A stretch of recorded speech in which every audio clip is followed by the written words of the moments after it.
अस्सलाम वालेकुम दोस्तों, उम्मीद है आप खैरियत से होंगे और हमारी ट्रेनिंग वीडियो से फायदा उठा रहे होंगे। आज हम जिस टॉपिक पे डिस्कस करेंगे वो है एनएलपी। एनएलपी एक जदीद इल्म है और इसका स्कोप बहुत वसी है।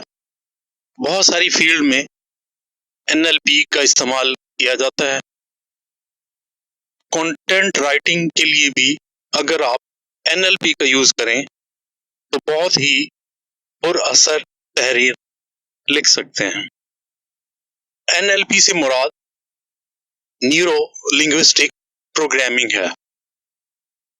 न्यूरो का मतलब दिमाग, लिंग्विस्टिक यानी ज़बानदानी और प्रोग्रामिंग सेट ऑफ टेक्निक्स को कहते हैं। एनएलपी के तहत मुख्तलिफ ज़बानों के अल्फाज पर रिसर्च की जाती है कि कौन से अल्फाज हैं जो कि इंसानी दिमाग पर क्या असरात मुरतब करते हैं। यानी ये एक हिप्नोटिक लैंग्वेज का इल्म है और इसका दायरा कार सिर्फ अल्फाज तक महदूद नहीं बल्कि वॉइस टोन, वॉइस पिच, ये सारी चीजें एनएलपी के तहत आ जाती हैं। एनएलपी कहती है कि अल्फाज एक दो-धारी तलवार की तरह होते हैं। आपका दिल चाहे तो इन अल्फाज से किसी की गर्दन काट दें या किसी के जख्मों पर मरहम रख दें। मैं इसके लिए आपको एक मिसाल देता हूँ। एक लड़के ने अपने वालिद से पूछा कि एनएलपी क्या होती है। वालिद साहब ने कहा कि मैं आपको एनएलपी समझाता हूँ। आप पहले ऐसा करें कि दादाजी बैठे हैं लॉन में, उनके पास जाएं, उनसे पूछें दादाजी आपके पैर में जो जख्म आया हुआ है उसका क्या हाल है। बच्चा दादाजी के पास जाता है और दादाजी से यही सवाल करता है और जवाब लेकर वालिद साहब के पास आता है। वालिद साहब पूछते हैं हाँ दादाजी ने क्या जवाब दिया। बच्चा कहता है कि दादाजी बहुत गमगीन हो गए, उनके आंखों में आंसू आ गए। उन्होंने कहा बेटा जी बहुत बुरा हाल है, बहुत तकलीफ में हूँ, रात भर नींद नहीं आती। और उनका चेहरा गम से भर गया। वालिद साहब कहते हैं अच्छा दोबारा दादाजी के पास जाएं और उनसे पूछें कि दादाजी मैं बचपन में कैसा था जब आपके साथ कहीं सैर पे जाता था, तो आपको मेरे बारे में क्या याद है। वो बच्चा फिर जाता है दादाजी के पास, दादाजी से सवाल करता है, दादाजी से जवाब लेकर दोबारा वालिद साहब के पास आता है। वालिद साहब पूछते हैं कि दादाजी ने क्या जवाब दिया। बच्चा कहता है कि दादाजी बहुत खुश हो गए, उन्होंने मुझे बचपन की शरारतों के बारे में मुझे बताया कि कैसे वो मुझे बचपन में कंधे पे बिठाकर बाजार लेकर जाते थे, पार्कों में घूमते थे और मेरी शरारतों से खुश होते थे। हत्ता कि दादाजी मेरी कहानियां सुनाते सुनाते अपने पैर के जख्म के दर्द को एक लम्हे के लिए बिल्कुल भूल गए और उनके चेहरे जो थोड़ी देर पहले गमगीन था, इंतहाई खुशी के तासुरात आ गए। तो वालिद साहब कहते हैं बेटा यही एनएलपी है।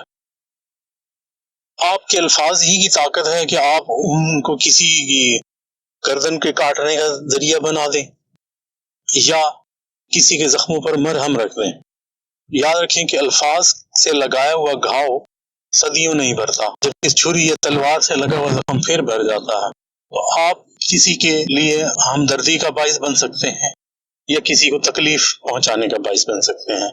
ये इल्म आपको अल्फाज की दोनों पॉजिटिव और नेगेटिव ताकत के बारे में सिखाता है। तो मेरी गुजारिश यही होगी जिसको ये इल्म समझ आए वो इसको पॉजिटिव मकासद के लिए इस्तेमाल करे। अब इस इल्म का इस्तेमाल कहाँ कहाँ होता है। हम थर्ड वर्ल्ड नेशन इस इल्म के बारे में तो कम जानते हैं, लेकिन इस इल्म के शिकार सबसे ज्यादा हम ही लोग होते हैं। मिसाल के तौर पर इस इल्म को हमारे यहाँ ओपिनियन चेंज के लिए यूज किया जाता है। मसलन आप अगर हिस्ट्री में जाएं तो हमारे यहाँ दाढ़ी वालों को ये बुर्का पहनी हुई खवातीन को बड़े इज्जत एहतराम से देखा जाता था, लेकिन आहिस्ता आहिस्ता मीडिया के जरिए NLP کی اسٹڈی سے ہپنوٹک لینگویج یوز کی گئی اور آج ایک داڑھی والے کو ہم دہشت گرد کی نگاہ سے بھی دیکھتے ہیں۔ میں آپ کو اوپینین چینجنگ کے لیے ایک واقعہ سناتا ہوں۔ میں اپنے آفس میں بیٹھا ہوا تھا، بڑا پلیزنٹ ماحول تھا۔ ایک شخص آفس میں داخل ہوا، اس کے ساتھ اس کے 3-4 بچے تھے۔ اس کے چہرے پر پریشانی کے اثرات تھے اور وہ کچھ کھویا کھویا نظر آ رہا تھا۔ وہ شخص میرے سامنے بیٹھ گیا اور اس کے بچوں نے چھوٹی موٹی شرارتیں شروع کر دیں۔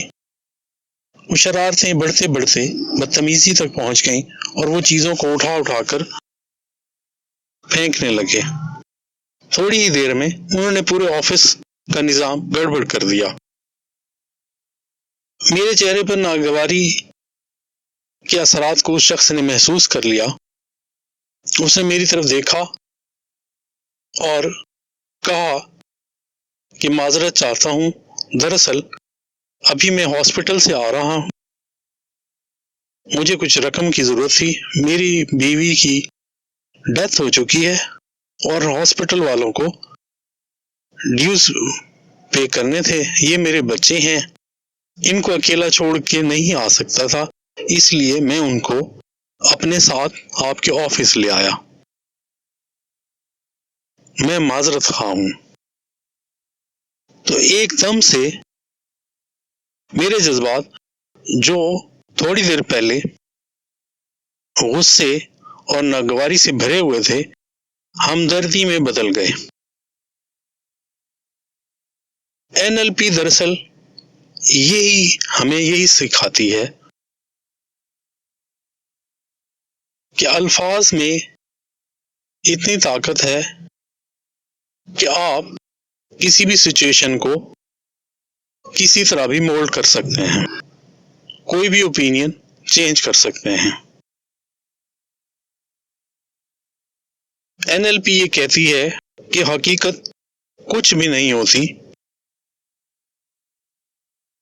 یہ ہم سب کی الگ الگ پرسیپشن ہوتی ہے، تو ہم اپنی پرسیپشن کے مطابق بیہیو کرتے ہیں۔ اب میں کچھ الفاظ کی آپ کو مثال دیتا ہوں۔ مثلا ہم اپنی زبان میں دیکھیں تو بہت سارے الفاظ ہیں جن کا ہم پر اثر ہوتا ہے اور جو دن رات ہم پر استعمال ہوتے ہیں۔ مثلا ٹی وی پر چلنے والے مختلف اشتہارات میں ہپنوٹک لینگویج یوز کی جاتی ہے، جس میں میجیکل اور پاور ورڈ کا استعمال کیا جاتا ہے۔ جیسے ایک ورڈ ہے ماں۔ مثلا آپ نے اشتہار سنا ہوگا، اماں تلوں میں پکاؤ، جہاں مامتا وہاں ڈالڈا۔ اب ماں کا ان چیزوں سے کیا تعلق، لیکن ان کو ایسوسیٹ کر دیا جاتا ہے ہپنوٹک لینگویج سے، جو بڑی ہی خاموشی کے ساتھ ہمارے مائنڈ پر اثر ڈالتی ہے، اور وہ الفاظ جب ہم شاپنگ کے لیے نکلتے ہیں تو ہمارے سب کانشیس میں محفوظ ہوتے ہیں۔ مثلا سیل کا ورڈ، اب سیل تو ہر وقت ہو رہی ہوتی ہے، لیکن جب دکاندار سیل سیل سیل کے بینر لگاتے ہیں تو وہ پاور ورڈ بن جاتا ہے، اور ہماری خواتین جہاں سیل کا بینر لگا ہو وہاں ٹوٹ پڑتی ہیں۔ یا ڈسکاؤنٹ کا ورڈ، اسی طرح مختلف سلوگن بنائے جاتے ہیں، جیسے نام ہی کافی ہے، ویوز، جیسے I am living it, McDonald, جہاں خواب وہاں HBL، خواب۔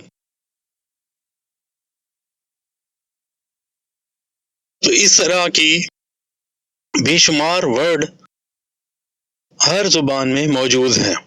NLP کے انڈر ان پاور ورڈ اور میجیکل ورڈز کو اسٹڈی کیا جاتا ہے اور ان کے اثرات کو دیکھا جاتا ہے کہ کس ورڈ کے انسانی ذہن پر کیا اثرات ہوتے ہیں اور ان الفاظ کو کس وائس پچ یا وائس ٹون میں بولا جائے اور کس طرح کا ایڈ بنایا جائے۔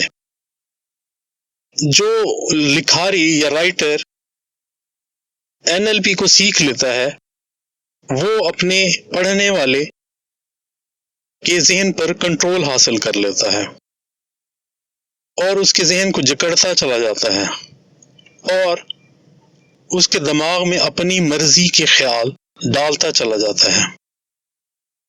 اور خوبصورت بات یہ ہے کہ پڑھنے والا یہ سمجھتا ہے